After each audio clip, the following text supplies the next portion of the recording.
1762년 정약용은 경기도 광주군 초부면 마현, 지금의 남양주 조안면 마제마을에서 태어났다. 어려서부터 영특했던 정약용은 7살에 오원시를 지었다. 네가 천자문도 떼었고 시경을 읽고 있으니 시도 지어보겠느냐?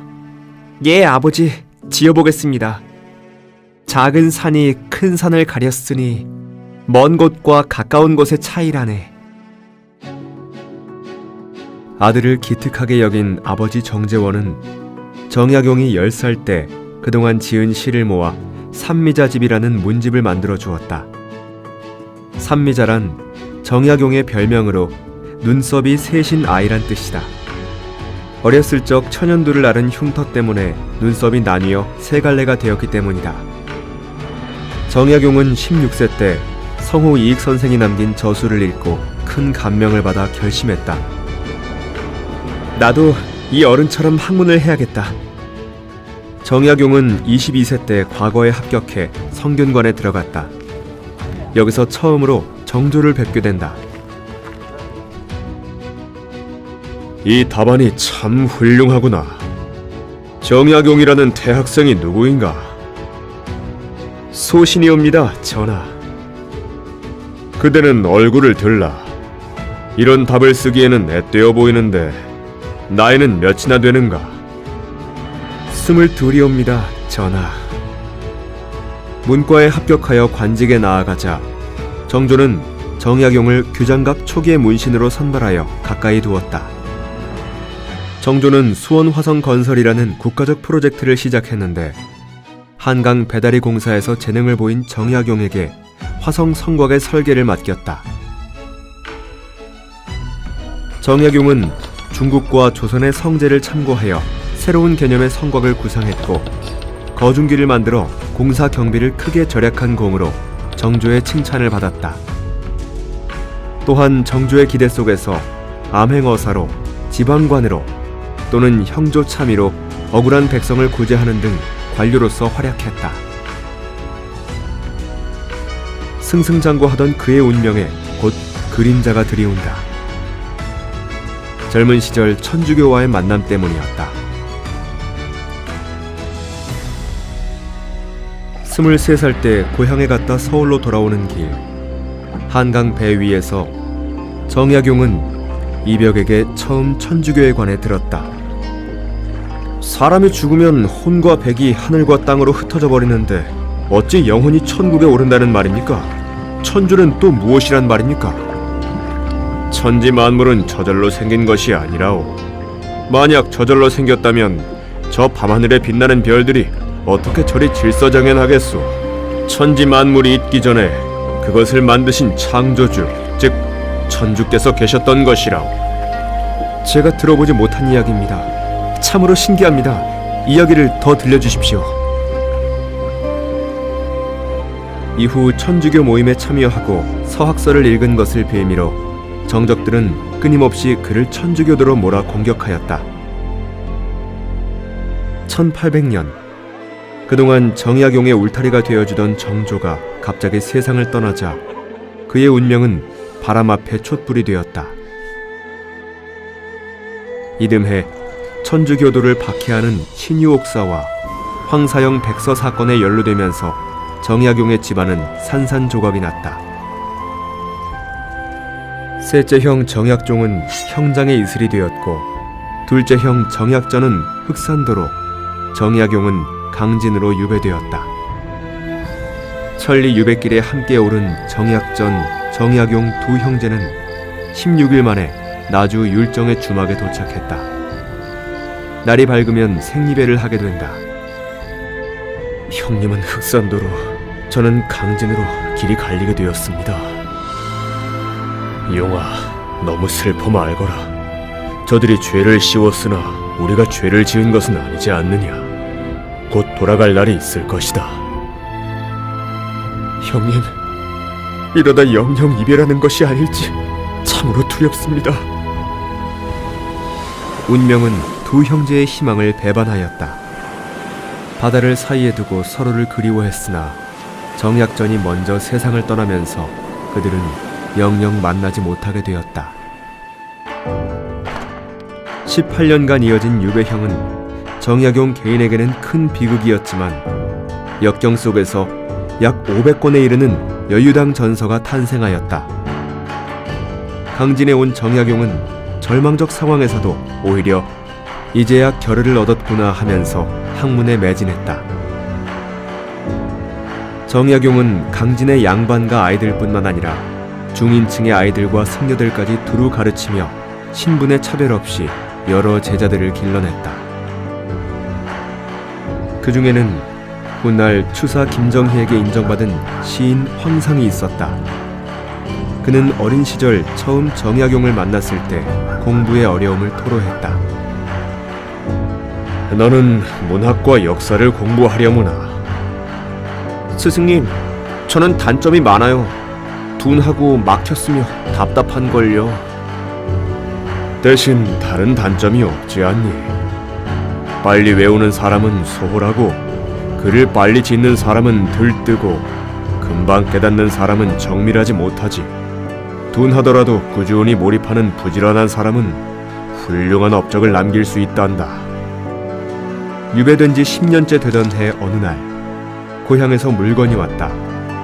병든 아내 홍씨가 시집올 때 입었던 비단 치마 5폭을 보낸 것이다.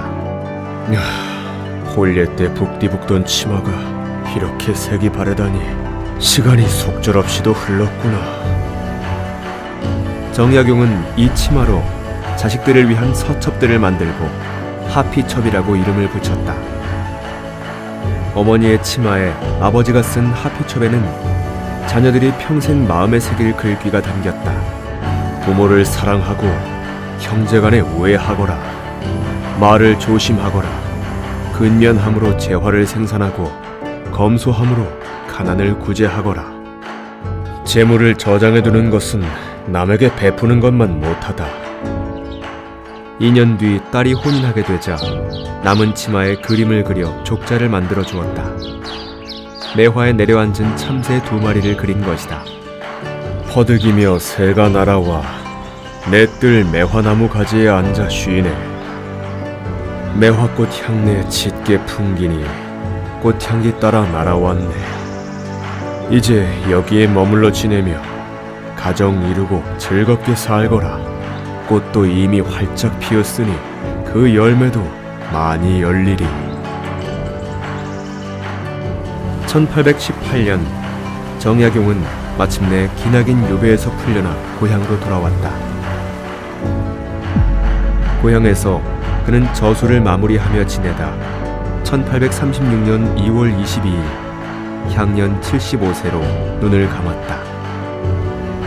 이날은 정약용과 홍씨 부인이 혼인 60년을 기념하는 회혼 잔칫날이었지만 축하객이 곧 문상객이 되고 말았다. 정약용은 유능한 관료요 개혁 사상가였으며 대학자요 교육자였다. 유배라는 역경을 기회로 삼아 위대한 학문적 업적을 쌓았다. 방대한 유교 경전 연구와 아울러 국가개혁의 청사진을 제시한 경세유표, 지방행정의 요점을 담은 목민심서, 올바른 형법 집행을 위한 흠흠신서, 홍역치료에 관한 마과회통 등을 저술하여 전통시대 학문의 거의 모든 분야에 업적을 남겼다. 이 저서들은 우리에게 참으로 귀중한 유산이 아닐 수 없다.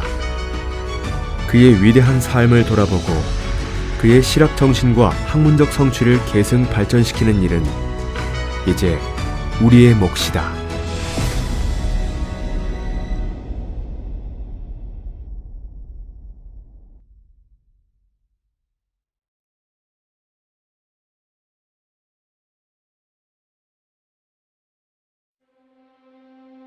다산 정약용은 다각적인 방법으로 농업을 장려하였다. 유배 중에 농업의 철학에 대해 첫째 아들 정학연과 나눈 대화는 다산의 실학적 사상을 엿볼 수 있는 좋은 예다. 선비가 과거를 못하면 농사라도 지어야 하나 가난해서는 안 될 것이다. 손님이 오면 제대로 상을 차려낼 수 있어야 하고 명절이면 추녀 끝에 고기라도 매달아 둘 수 있어야 한다.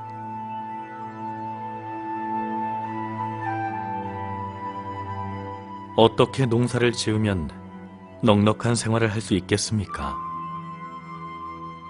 곡식 농사에만 힘쓸 것이 아니라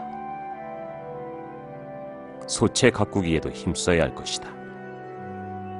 양잠은 특히 수입이 좋으니 거기에 힘써야 할 것이고, 양계나 양어 등도 하면서 집 뒷산에는 조림을 하는 것도 좋은 방법이다.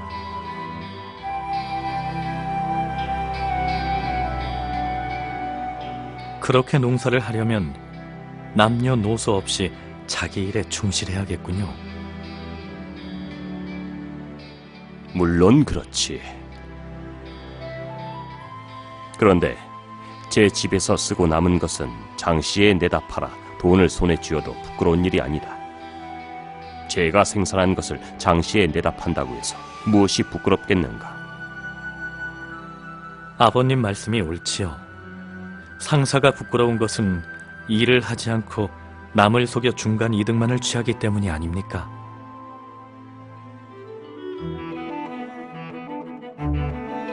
자기의 노동으로 수입을 얻는데 무엇이 부끄럽겠습니까? 양계나 양어를 하여 고기 맛을 즐기는 것도 좋으나 그것만이라면 어떻게 선비의 농사라 할 수 있겠는가?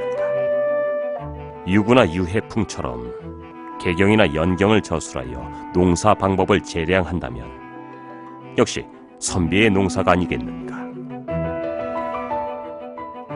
여러 가지로 부족한 점이 많습니다만 저는 축산과 임업에 관한 역대의 기록을 모아서 종축회통을 저술하고 동생은 농가 원령을 지어보았습니다.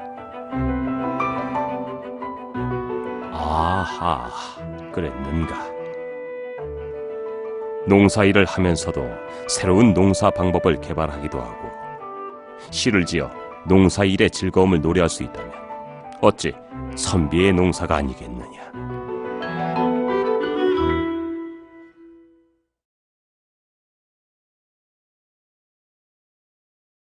농업과 상공업이 고루 발달한 부강한 나라로 만들고자 했던 조선의 실학자들. 이들의 개혁 사상은 백성을 사랑하는 마음에서 비롯되었는데 그중 연암 박지원과 초정 박재가는 상공업과 기술의 발달을 통해 백성들이 잘 사는 부유한 나라를 만들 수 있을 거라고 주장한다. 사제간임에도 불구하고 두 사람은 자주 만나 친구처럼 격이 없는 이야기를 펼치곤 했는데 온 나라가 이렇게 가난해서야 어찌 나라를 나라라 할 수 있겠는가? 모두 공리공단뿐이고 아무것도 실천되는 것이 없지 않은가? 나라가 가난한 것은 두 가지 때문으로 보입니다. 첫째는 생산에서 근검절약할 줄만 알았지 유통을 모르기 때문이지요. 둘째는 기술이 뒤떨어져 있기 때문입니다.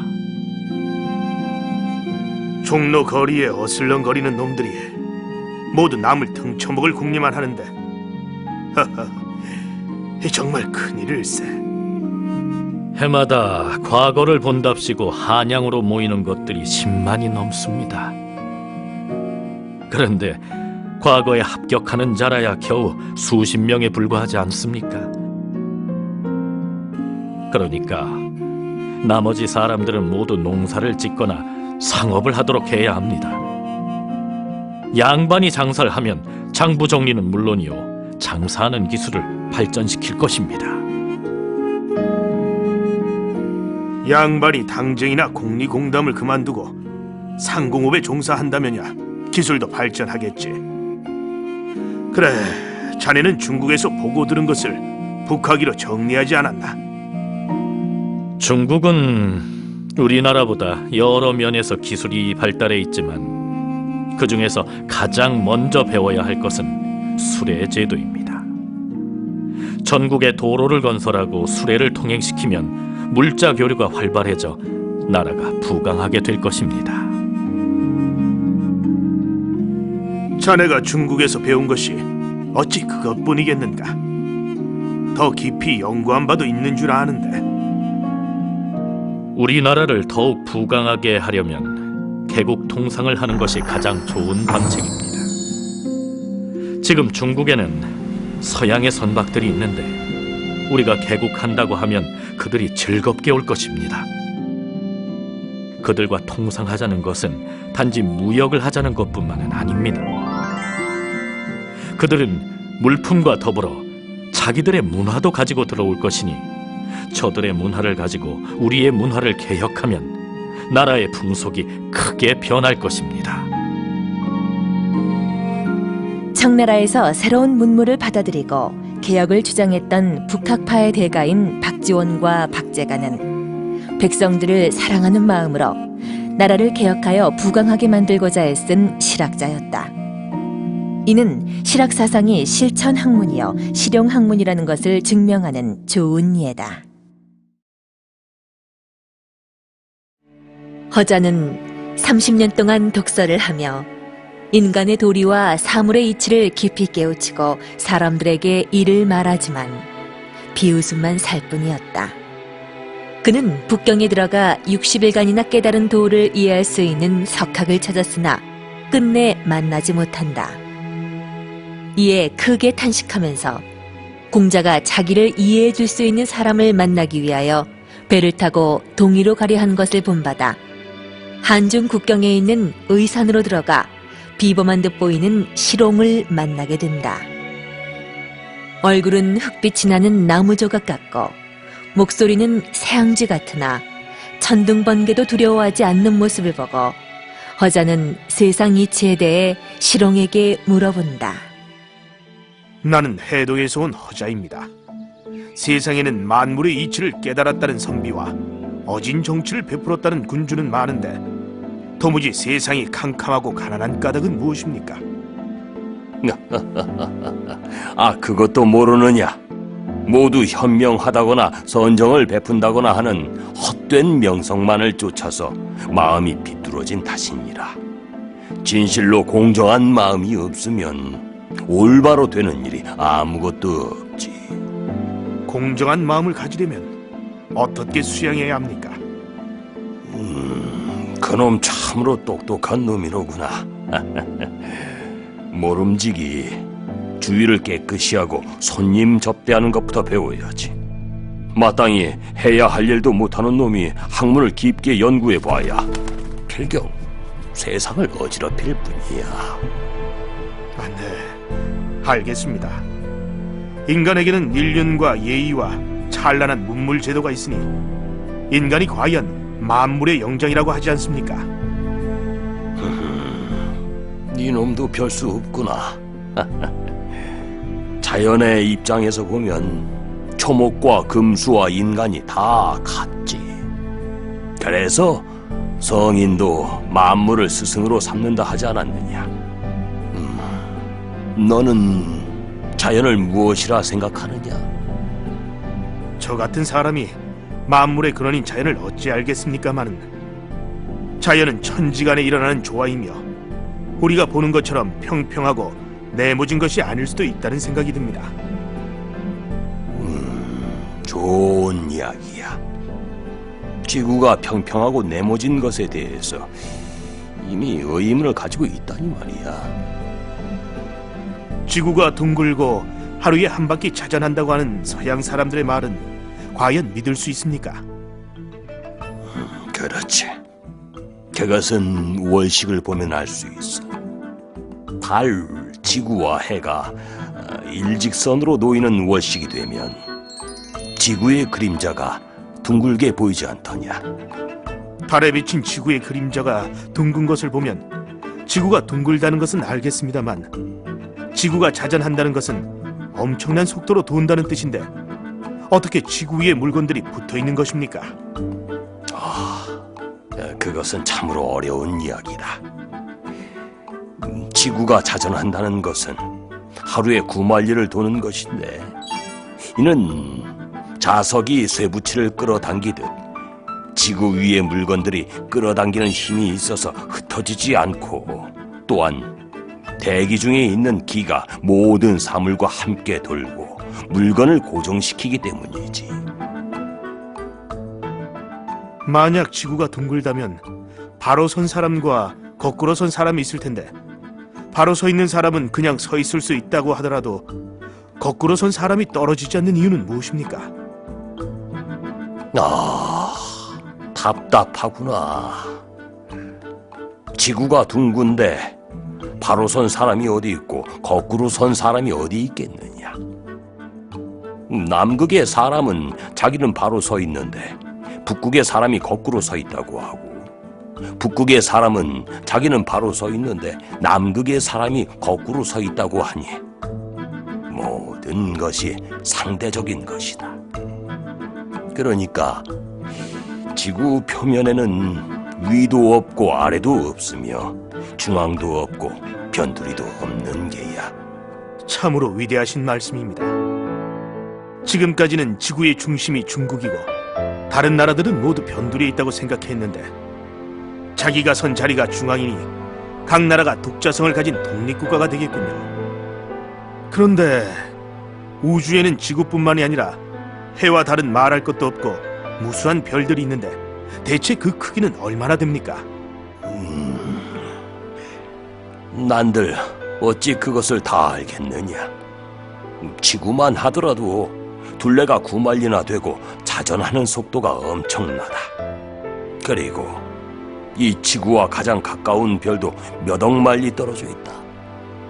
우주란 시작도 없고 끝도 없으며 안도 없고 바깥도 없는 곳이다.